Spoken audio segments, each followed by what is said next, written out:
The Poem of the Man-God, the third year of the public life. Chapter 494. At the village of Solomon and in his house. 18th of September, 1946.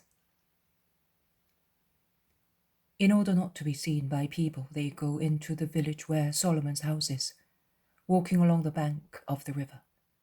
But I would say that the precaution was quite unnecessary, because it gets dark early in the November or end of October evenings, and people are already at home. There is no one, absolutely no one in the street, and if some bleatings were not heard, one would say that the place is deserted. They shake the little gate. It is closed.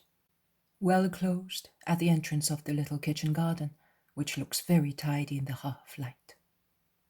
"Call him. He is in the kitchen. A thread of light is stealing through the shutters," says Jesus. Thomas takes upon himself to call with his powerful voice the old man who opens the door at once and looks towards the street. He is uncertain because of the dim light outside, particularly because he comes from the kitchen where there is a fire on and the lamp is lit. But when Jesus says, "It is us," the old man recognizes the voice at once and shouts, "The Master!"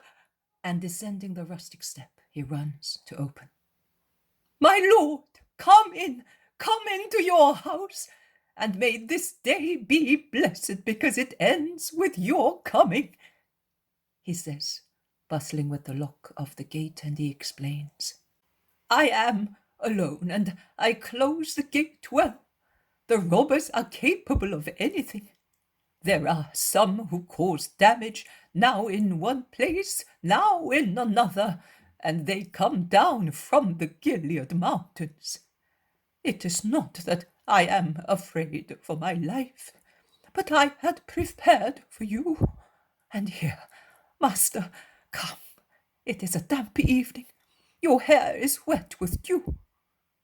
And you are more diligent than the bride of the Song of Songs, Father. The trouble you take to welcome the pilgrims is no burden to you," says Jesus, smiling. "Trouble? How long this time has been! One day after the other, one after the other. I had sown your seed, and I saw the vegetables grow beautifully. I used to say, if he came, he would certainly like this. But they ripened, and you did not come.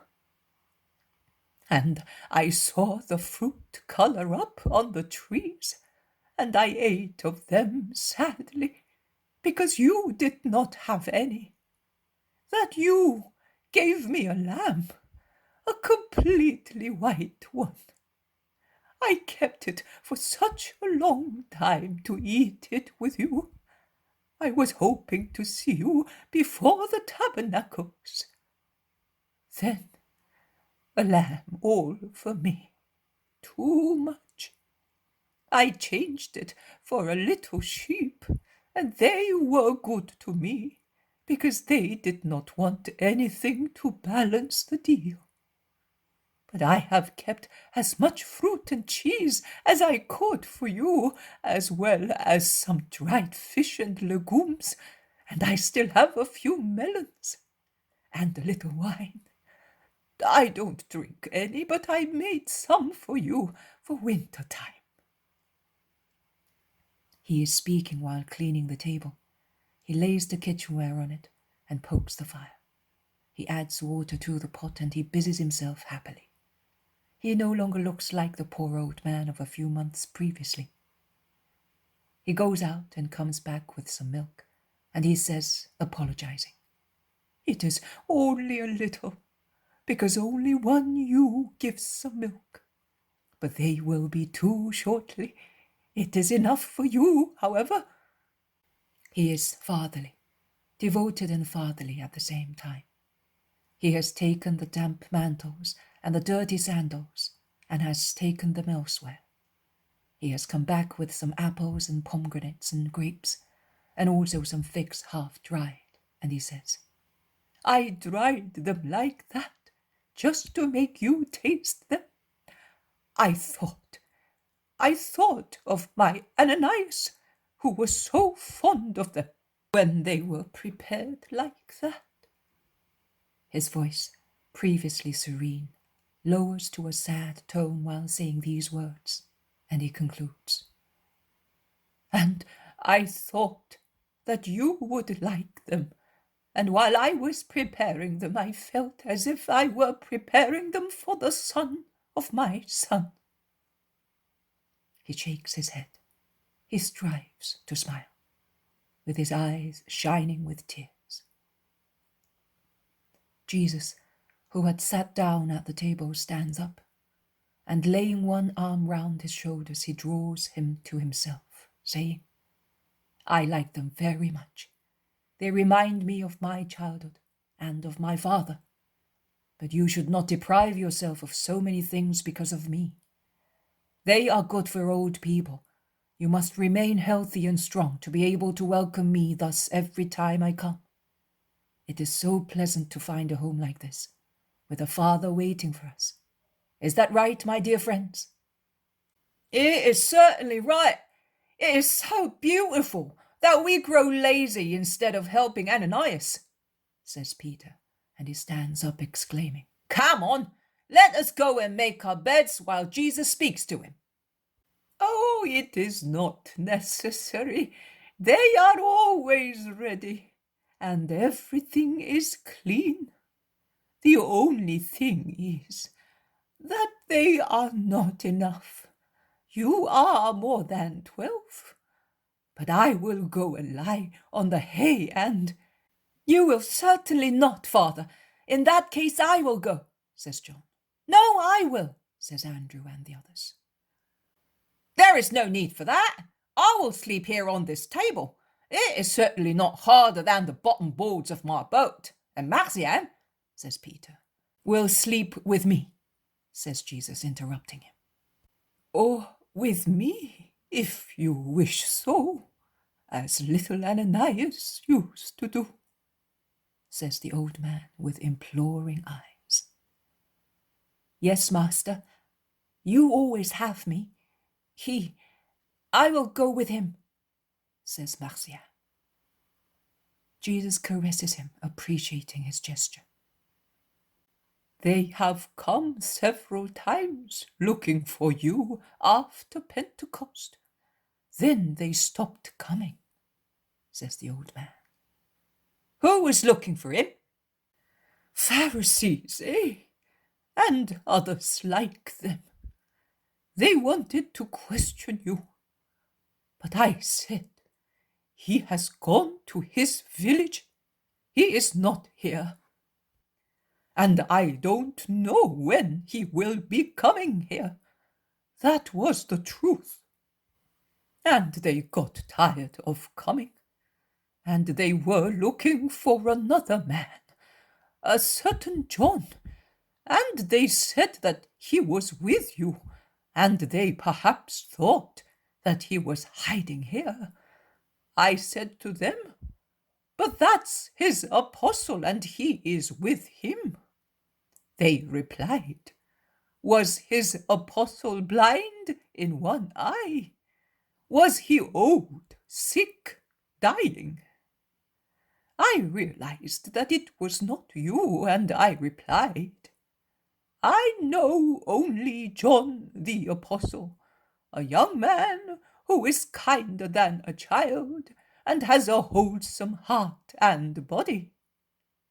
They threatened me, but what else could I say? That is the truth." "Yes, that is the truth, and be always truthful, even if you should harm me, Father. Never tell a lie." "Lord, my hair has grown grey, and I have always striven to obey the Lord. And among the commandments to be obeyed, there is also not to tell lies. But why are they looking for you, Lord? I was blind, So I did not go to Jerusalem any more. I went back now only for the rite, because I wanted to be here waiting for you. And I perceived hatred and love around you. And I thought there was more hatred than love among the chiefs of the people. I was in the temple that morning when they wanted to offend you, and I ran away as I was distressed, and I came here to wait for you and weep. Why is man so wicked? Because he has killed his spirit, and with his spirit, his capability to feel remorse for being unjust. That is true. And are they looking for you to hurt you? Yes, they are. Yes, Israel wants to injure her king. How horrible! Israel is condemning herself to the prophesied punishments. Oh, I am glad now that my son is dead, and I would like to die myself, not to see the sin of Israel. There is dead silence. Only the crackle of the wood burning in the fireplace can be heard. Let us speak of something else. We speak of nothing but death, hatred, betrayal. Enough of that. I cannot stand that, says Iscariot, who is upset, surly, agitated, and is moving about the kitchen, gesticulating excitedly, with his legs, his arms, his whole body. Judas is right, many say. The fact that one does not want to hear is of no avail. What helps is not to consent, says Jesus, opening his hands on the rustic table with his palms upwards in a gesture of resignation. What do you mean? To consent? Who consents to that? Judas, bending over the table, almost lying across it to approach the master, shakes his fists almost in his face. Who? All those who already dream of seeing me perish in my blood. Blood. The blood of your Messiah. Blood on you, O earth, who do not want your Lord. A blood brighter than those flames. Blood, a fire in the ice and darkness of a criminal world. They hope to kill the light by depriving it of its blood. But light is spirit.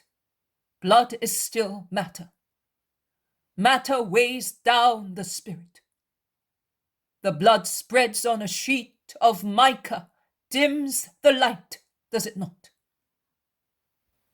Well, I solemnly tell you that as that wood did not shine until it became fire, and its resins catching fire turned into brightness, and it is now an incandescent glare, so when everything is completed, and the blood and flesh are consumed by the sacrifice, then, like that fire over there, which has changed everything into light, my spirit will shine more brightly than ever on the world, and I shall be more than ever the light. Such a light that it will dazzle forever those who hate the light and kill it. Such a light that the golden gates of heaven will melt after being closed to mankind for ages, and heaven will be open to the just. Such a light that it will pierce the stones forming the vault of the abyss, and the fierce fire of hell will become extremely fierce under the thunderbolts of my rays. And woe to those who will have laid snares to the light, blood and light. Those two things will be in front of them until they are driven mad and to despair. Demons. Jesus, who had stood up when saying, "I solemnly tell you," and was frightening, so imposing, he looked in the low, dark-walled kitchen as the brightness of the flames of the fireplace formed a halo round his head, sits down and becomes silent. They all look at one another, with the exception of Judas, who seems to be hypnotized, looking at the firewood ablaze. Hypnotized and frightened. A fright that depicts a dreadful mask on his face, of a ghastly greenish paleness, which the burning wood tinges with red. It reminds me of his terrible face on Good Friday. He then turns suddenly round and shouts, "Be quiet! Be quiet! Why are you tormenting us?" And he goes out, slamming the door. "His way, that is true, but he loves you very much, and he suffers hearing certain words," says Thomas. And he concludes, "They hurt us so much as well, but we are not so strange. Let us say, strange." No one speaks. Jesus also is silent. "The vegetables are cooked, the milk is warm," says the old man in a low voice, as he is intimidated and he almost does not dare say such common words after the incident. "Call Judas and let us have supper," orders Jesus. John goes out and calls his companion. They come back in. Judas looks tortured, but a torture without peace. But he sits at the table and he stands up with the others when Jesus offers and blesses, and he looks stealthily at him when he hands out the portions, keeping the last one for himself. Everyone would like to dispel the sadness reigning in the room, but no one succeeds until Jesus addresses the old man, asking him whether the little villages and nearby places have received the word of the Lord. "Yes, Master, and they received it very well. I would say better here than on the other side of the river. You know the Baptist still lives in everybody's memory here, and his disciples, who are now yours, keep it green, and through his words they make you known. And then here there are not many Pharisees in Perea and in the Decapolis. So